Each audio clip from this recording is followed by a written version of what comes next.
안녕하세요. 김영감입니다. 파이썬 기초 강의 14번째 강의입니다. 이번 강의에서는 시퀀스형 자료에 대해서 배울 겁니다. 그리고 for를 사용한 반복문에 대해서 배우게 될 겁니다. 반복문 강의에서 while을 사용한 반복문만 알려드렸었죠. for 반복문은 시퀀스형 자료와 함께 사용이 되기 때문에 앞에서 알려드릴 수가 없었고요. 이번 강의에서 시퀀스형 자료와 함께 배우게 될 겁니다. 시퀀스형 자료는 두 가지가 있습니다. 리스트와 튜플이라는 자료형이고요. 파이썬에는 다른 언어에는 없는 자료형이 많이 만들어져 있습니다. 녹색으로 표시된 자료형들은 아직 우리가 배우지 않은 자료형들인데요. 기본적인 모티브는 시퀀스형 자료와 유사합니다. 그래서 시퀀스형 자료에 대해서 잘 배워놓으시면 나머지 자료형들도 쉽게 배우실 수 있을 겁니다. 오늘 배우실 자료형은 리스트와 튜플 이렇게 두 가지입니다. 그런데 이 두 자료형은 사용 방법이 거의 동일하기 때문에 하나를 배우면 다른 하나를 사용할 수 있습니다. 그래서 우리는 리스트 자료형으로 시퀀스형 자료에 대해서 배우게 될 겁니다. 텍스트 시퀀스형 자료를 배우실 때 시퀀스라는 단어에 대해서 배우셨죠? 시퀀스는 값들을 연속적으로 나열한 것을 의미합니다. 시퀀스형 자료에서 이 개념이 그대로 적용이 되고 이렇게 정리할 수 있습니다. 시퀀스형 자료는 연속적으로 나열된 값들의 묶음입니다. 텍스트 시퀀스형 강의에서 문자열을 이렇게 표현했던 거 기억하시죠? 텍스트 시퀀스형 자료에서는 시퀀스가 하나의 데이터였습니다. 그런데 시퀀스형 자료는 개념이 조금 다릅니다. 문자열과 리스트 자료형을 표현해봤는데 혹시 감이 오시나요? 문자열은 이 세 글자를 합한 것이 하나의 데이터입니다. 시퀀스 형태로 되어 있지만 하나의 값을 의미한다는 것이고요. 리스트, 즉 시퀀스형 자료는 유사해 보이지만 각각이 하나의 데이터고요. 총 3개의 데이터를 모아놓은 묶음입니다. 확실하게 이해가 안 되시는 분들을 위해서 조금 더 자세하게 설명을 드려볼게요. 이렇게 3개의 변수가 있고 각각의 변수의 킴, 0, 감, 이 세 글자가 각각 저장되어 있다고 가정을 해봅시다. 3개의 데이터가 3개의 변수에 들어가 있는 형태입니다. 리스트 자료형은 이렇게 여러 개의 자료가 있을 때 하나로 묶어서 관리할 수 있도록 만들어진 자료형이고요. 이렇게 표현이 됩니다. 3개의 변수에 저장되어 있던 값을 하나로 묶은 형태이고요. 이렇게 하나의 변수에 3개의 값을 저장할 수 있다라고 받아들이시는 게 이해하시기 가장 빠를 겁니다. 여기서 이 변수는 사실 객체라고 표현이 되는데요. 여러분들은 그냥 변수라고 생각하시고 이해하시고 사용하셔도 상관없습니다. 사실 개념을 이해하는 것이 중요하지 용어는 중요한 게 아니거든요. 같은 개념을 가지고 언어에 따라 부르는 게 다르기도 하고요. 그냥 내가 이해하기 쉬운 대로 받아들이시는 게 공부하는 입장에서는 훨씬 도움이 됩니다. 나중에 실력이 늘고 나서 용어들을 정리해도 관계없으니까 변수라고 이해하시고요. 저는 객체라고 부를 테니까 이 단어는 자연스럽게 받아들이시면 됩니다. 자, 다시 강의로 돌아가서 시퀀스 자료형은 텍스트 시퀀스 자료형과 같이 인덱싱이 가능합니다. 그리고 인덱싱이 가능하니까 당연히 슬라이싱도 가능하겠죠. 이번 강의에서는 개념을 이 정도만 설명드릴 겁니다. 그런데 시퀀스형 자료의 개념적인 내용을 더 공부해보시고 싶은 분들은 오토하키 A2G 강의 14강을 보시면 되니까 참고하시기 바랍니다. 자, 지금부터 리스트를 어떻게 사용할 수 있는지에 대해서 알려드리겠습니다. 우선 리스트는 이렇게 만듭니다. 변수의 값을 저장한다고 생각하시면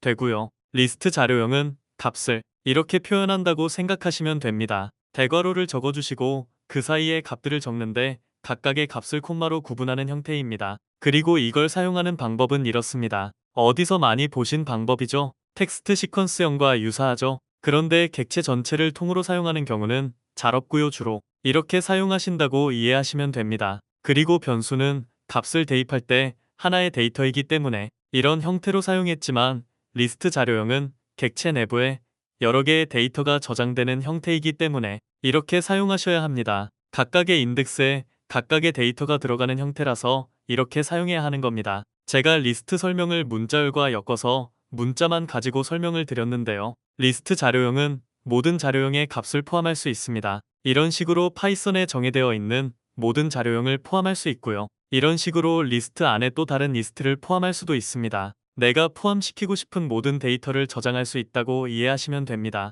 자, 이제 리스트 자료형의 개념과 사용 방법에 대해서 배웠으니까 간단하게 실습을 해볼게요. 리스트 객체를 만들고 파이썬이라는 문자를 각각의 인덱스에 저장합니다. 이걸 하나의 문자열로 만들어서 출력하는 프로그램을 만들어 보세요. 정답은 커뮤니티 카페에서 확인하실 수 있습니다. 지난 반복문 강의에서 반복문을 구현하는 방법은 두 가지가 있다고 말씀드렸죠. 그리고 그중에 Y를 사용해서 반복문에 대해서 배웠습니다. 이번 강의에서는 포를 사용한 반복문에 대해서 배울 겁니다. 제가 반복문 강의에서 포에 대해서 알려드리지 않은 데에는 이유가 있습니다. while은 조건을 만족하는 동안 내용을 반복하는 개념이었는데 포는 완전히 다른 개념이 적용되고요. 이런 형태로 사용이 됩니다. 형태가 조금 복잡하죠? 그런데 배우고 나면 별것 아니니까 걱정하지 마시고요. 천천히 설명을 드려보겠습니다. 우선 포를 사용한 반복문은 모든 시퀀스형 자료와 함께 사용됩니다. 기본적으로 시퀀스형 자료 내부에 나열되어 있는 값들을 모두 스캔하는 형태로 반복을 하게 되고요.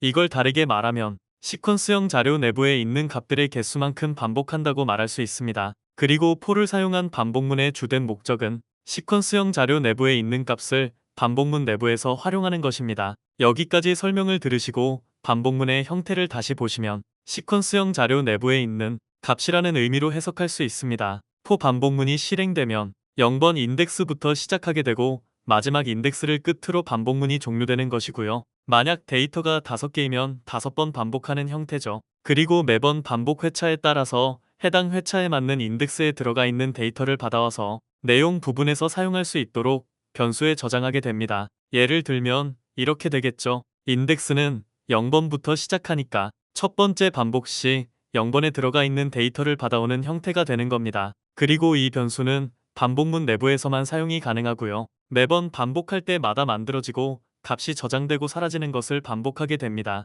대충 이 정도면 개념적으로는 다 이해하셨을 것 같은데 사용해보기 전까지는 어려울 수 있으니 간단한 실습 문제를 같이 풀어볼게요. 문제가 조금 바뀌었는데요. 실제로 동작하는 건 이전 실습과 동일한데 반복문을 사용해야 한다는 조건이 붙었습니다. 우선 리스트형 자료의 객체를 이렇게 만들어야겠죠. 그리고 우리가 배운 대로 포 형태를 적어봅시다. 이렇게 작성할 수 있겠죠. 자, 이제 문자열을 하나의 변수로 어떻게 합칠 수 있을까에 대한 고민을 해봐야 하는데요. 우선 문자열을 저장할 변수를 이렇게 만들고 빈 문자열을 저장합니다. 그리고 이 변수를 반복문 내부에서 사용을 하시면 됩니다. 반복문 내부에 적혀있는 스크립트를 보시면 변수와 객체에서 받아온 현재 인덱스의 값을 이어붙여서 변수에 다시 저장하는 형태입니다. 이렇게 하면 반복문을 다 돌았을 때 모든 문자열이 하나로 합쳐져 있겠죠. 그리고 우리는 이걸 활용해서 프린트로 문자열을 출력할 수 있게 되는 겁니다. 실제로 테스트한 것을 보여드리면 이렇게 됩니다. 우리가 원하는 결과를 잘 얻었죠. 여기서 한 가지 테스트만 더 해보면 이해가 잘 안 되시는 분들도 유레카를 외치실 수 있을 겁니다. 반복문 내부에 이렇게 프린트 함수를 추가하신 뒤에 결과를 확인해 보세요. 그러면 결과가 이렇게 나올 겁니다. 반복문을 총 3번 반복하는 동안 각각의 인덱스에 해당하는 문자열이 더해져서 출력되는 형태입니다. 이제 이해가 다 되시죠? 자, 그러면 이제 각자 실습을 한번 해봅시다. 우선 쉬운 것부터 해보겠습니다. 시퀀스형 자료에 1부터 5까지의 숫자를 저장해 놓고 이 시퀀스형 자료와 반복문을 사용해서 1부터 5까지 모두 더한 결과를 출력하는 프로그램을 만드세요. 정답은 커뮤니티 카페에서 확인하실 수 있습니다. 이번에는 조금 난이도가 있는 실습입니다. 숫자가 저장된 객체가 이렇게 있을 때 반복문을 사용해서 각 인덱스의 값에 곱하기 1을 하고 그 결과를 다시 객체에 해당 인덱스에 저장하는 프로그램을 만들어 보는 겁니다. 여러분들이 배운 내용으로 충분히 풀 수 있는 문제이니까 너무 긴장하지 마시고요. 힌트를 조금 드리면 시퀀스형 자료의 데이터 개수를 받아올 수 있는 len 함수를 사용해서 반복문에 활용을 하셔도 되고 객체에 저장된 숫자를 활용하셔도 됩니다. 그리고 객체의 값을 저장하는 방법을 배우셨으니 계산 결과도 저장하실 수 있으실 겁니다. 정답은 커뮤니티 카페에서 확인하실 수 있습니다. for를 사용한 반복문에서도 break와 continue를 사용할 수 있습니다. while을 사용한 반복문에 적용된 개념이 동일하게 적용이 되고요. 사용하시는 것도 동일합니다. 이건 바로 간단하게 실습을 해볼게요. 반복문을 사용해서 짝수만 출력하는 프로그램을 만들어 보세요. 정답은 생각보다 간단한데 처음 방법을 떠올리는 것이 조금 어려울 수 있습니다. 프로그래밍은 항상 처음이 어렵습니다. 그런데 한 발만 떼고 나면 걷는 게 아니라 바로 뛸 수 있으니까 힘내서 문제를 풀어보시기 바랍니다. 정답은 커뮤니티 카페에서 확인하실 수 있습니다. 자, 마지막으로 튜플에 대해서 배우고 강의를 마치겠습니다. 튜플은 리스트와 동일한 시퀀스형 자료입니다. 그런데 세부적으로 동작하는 게 다르고요. 이번 강의에서는 자세히 알려드리지는 않을 겁니다. 이번 강의에서는 그냥 리스트와 유사한 자료형이라고 기억하시면 되는데 값을 변경할 수 없다는 특징을 가지고 있습니다. 앞서 리스트를 배울 때 리스트에 각 인덱스의 값을 저장하는 방법에 대해서 배우셨죠? 그런데 튜플에는 해당 사항이 없는 것이고요. 한번 만들어진 튜플은 끝까지 그 값을 유지한다고 이해하시면 됩니다. 튜플을 사용하는 방법은 이렇습니다. 어디서 많이 보신 방법이죠? 리스트와 거의 똑같죠. 객체를 만들 때 대괄호 대신에 소괄호를 사용한다는 것이 가장 큰 차이점입니다. 그리고 튜플 역시 다른 시퀀스형 자료들처럼 인덱싱과 슬라이싱이 가능합니다. 여기까지가 시퀀스형 자료에 대한 설명인데요. 정말 마지막으로 한 가지만 알려드리고 강의를 마치겠습니다. 제가 자료의 형 변환에 대한 강의를 할 때 의미가 같은 자료형들은 서로 형 변환이 가능하다고 설명을 드렸습니다. 이번에는 조금 다른 표현을 사용해 볼 건데요. 데이터의 형태가 같아서 형 변환이 가능하다고 말씀을 드릴 겁니다. 대충 느낌 오시죠? 세부적인 사용 방법이 조금 차이가 있지만 표현하고자 하는 데이터의 형태는 같으니까 서로 호환이 된다고 받아들이시면 됩니다. 그리고 형 변환은 이렇게 할 수 있습니다. 이건 지난 강의에서 배웠던 형태와 동일합니다. 이렇게 해서 이번 강의에서 알려드릴 내용은 모두 알려드린 것 같습니다. 지금은 시퀀스형 자료의 형 변환에 대한 개념이 필요가 없지만 언젠가는 사용할 날이 올 테니까 기억해 두시고요. 배운 내용을 정리하고 이번 강의를 마치겠습니다. 이번 강의에서는 시퀀스형 자료에 대해서 배웠습니다. 우선 시퀀시형 자료는 연속적으로 나열된 값들의 묶음이라고 표현했습니다. 시퀀스형 자료는 두 가지가 있고 각각 리스트와 튜플입니다. 이 둘은 만드는 것과 세부적인 사항들은 다르지만 거의 유사한 개념을 가지고 있습니다. 그리고 시퀀스형 자료와 함께 사용되는 반복문은 포이고 시퀀스형 자료 내부의 데이터 개수만큼 반복하는 반복문입니다. 마지막으로 리스트와 튜플 간의 형 변환이 가능하며 방법은 기존에 배운 방법과 동일합니다. 시퀀스형 자료의 경우 많은 데이터를 다룰 때 주로 사용이 됩니다. 아직 여러분들은 필요성을 못 느끼실 텐데요. 원래 이런 복잡한 자료형은 기초에 포함되지 않습니다. 그런데 파이썬에서 필수적인 프로그래밍 요소를 배우려면 어쩔 수 없이 배워야 되기 때문에 기초 강의에 포함을 시켰고요. 여러분 두통 생기지 않게 꼭 필요한 부분만 알려드린 겁니다. 그러니까 여러분들도 천천히 알아간다는 생각으로 접근하시면 좋을 것 같습니다. 오늘도 강의 보시느라 고생 많으셨고요. 이번 강의는 여기서 마치겠습니다. 그럼 다음 강의에서 뵙겠습니다. 감사합니다.